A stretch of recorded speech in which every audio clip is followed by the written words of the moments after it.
But we did have a good result in the case of McCabe where there was a criminal referral.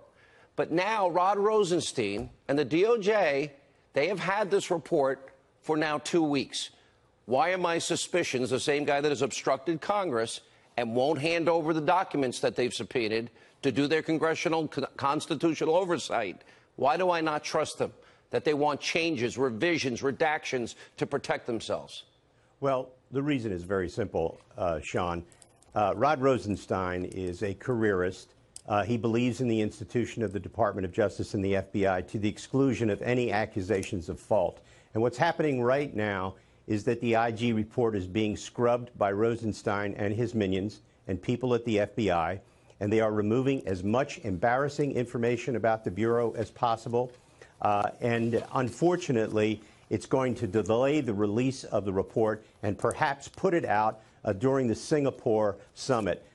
This conduct by Rosenstein and the people responsible for the delay is reprehensible, but it is of a pattern because what they want to do is they want to hurt the president. Believe it or not, the Deputy Attorney General wants to hurt the president, and he wants to prevent the release of truthful information, to deny transparency to the American people, to protect career people inside the Department of Justice and the FBI. What happened during the campaign and what happened during the Hillary Clinton email server investigation is a national disgrace. And Rosenstein should be at the forefront of releasing that information, and instead he is trying to hide substantial portions of it. So it's not going to be Michael Horowitz, the Inspector General, that decides the release date here. So in other words, if it's released anytime between now and all through next week with this historic summit taking place in Singapore with Kim Jong-un and President Trump, would you agree with me that they're either burying it on a summer Friday weekend or they're burying it during one of the most historic summits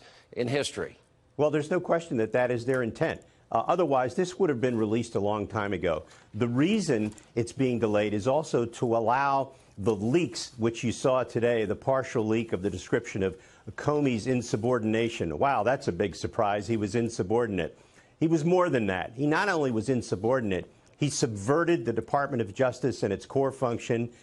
Even though Loretta Lynch was compromised, there sat Sally Yates with all of her flaws, who could have easily described what happened and could have decided this case on behalf of the Attorney General. But what's happening now is they're delaying purposely to prevent timely disclosure. So you're convinced that they're definitely going to try and bury this, and the person that would make that decision Absolutely. Is who? It's not the Inspector General, right? He doesn't... No, it's Rod Rosenstein. The Deputy Attorney General controls the release of the report.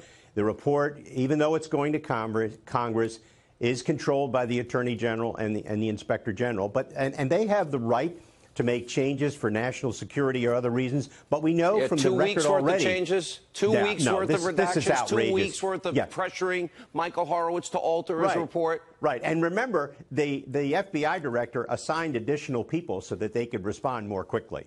All right. Let me go to what has come out as it relates to what supposedly in the insubordination issue which you raised. No, we know the facts in this case. It's irrefutable. It's indisputable at this point. It's incontrovertible at this point. Hillary, in fact, violated the Espionage Act. She put top secret, classified, special access programming information on a private server. That's illegal. And she lied about it. And as I said, now that Robert Mueller wants everybody's phones in case they use one of these applications, I guess, you know, WhatsApp or whatever you call this stuff. So he wants all this information. And interestingly, he wants it. And I wonder if everybody that has phones, if they did what Hillary did, and that's delete the emails, delete the app, acid wash the phone, break it up to little bits, and take the SIM cards out, how would that work out for all the people Robert Mueller's requesting phones from? If they have done any of those steps that you just identified, they would have obstructed justice and we would be subject to prosecution. Of course, that wasn't the way Hillary Clinton was treated, because James Comey conducted a fraudulent investigation. No subpoenas, no search warrants, no grand jury, massive use illegally of immunity, with the permission of the Attorney General and Sally Yates, the Deputy Attorney General. So what you have is a double standard, and it's just flagrantly visible by the way Mueller is conducting his investigation. the ultimate pressure as opposed to the ultimate no pressure in the Hillary Clinton investigation. Yeah, and what about the larger role? We know, we've only got a sampling of Strzok's text messages with Lisa Page. The absolute hatred they had for Donald Trump. Last week, we broke a story on this program that said, no, this is being run out of the Obama White House. And then, of course, they're the ones that want the insurance policy. He's the guy that interviewed Hillary 2 days before they exonerated her, but they were writing the exoneration in May. This was July. He's the guy that interviewed Flynn and said he didn't lie to the FBI. He's the guy that then flew to London and was involved in the investigation of Trump immediately. And Robert Mueller appointed this guy. When are the charges against him coming?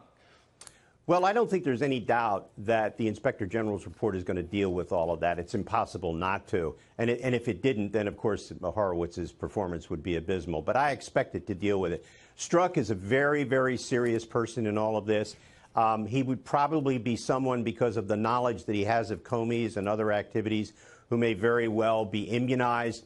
But my guess is that there will be criminal referrals from the investigation involving the way the FBI covered up the Clinton investigation, and basically as a bunch of dirty cops led by the senior dirty cop, James Comey, through the case. It's really the most embarrassing situation in the history of the FBI. I have faith, because there were 30 FBI agents, and I predict they're going to be the heroes in this story, that want to be subpoenaed by Congress. They want to tell the story of how corrupt their bosses were.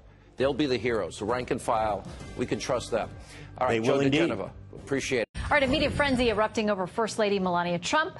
Some reports suggested she was missing in action. Well, today the president lashed out on Twitter, calling the coverage unfair and vicious. Fox News Channel Media Buzz host Howard Kurtz separates fact from fiction. She went through a little rough patch, but she's doing great, and we're very proud of her. She's done a fantastic job as First Lady. The people love you. People of our country love you. So thank you, honey. Melania Trump appeared at a FEMA hurricane briefing with her husband today, which would have been unremarkable, except much of the media had turned her absence from the public stage into a melodrama. Once the First Lady began staying away from the cameras after her kidney surgery 3 weeks ago, the media drumbeat kept growing louder. Politico ran a story titled "White House Silence on Melania Stokes Conspiracy Theories," and it named a few, such as that she's secretly cooperating with Robert Mueller. NBC had a piece on why Melania's vanishing act matters. One reason, the significance of the First Lady to the president's state of mind. And there was this from the Huffington Post. Melania mystery continues. First Lady won't accompany president to G7 or Singapore. Melania's long absence from the public eye has everyone wondering what is really going on.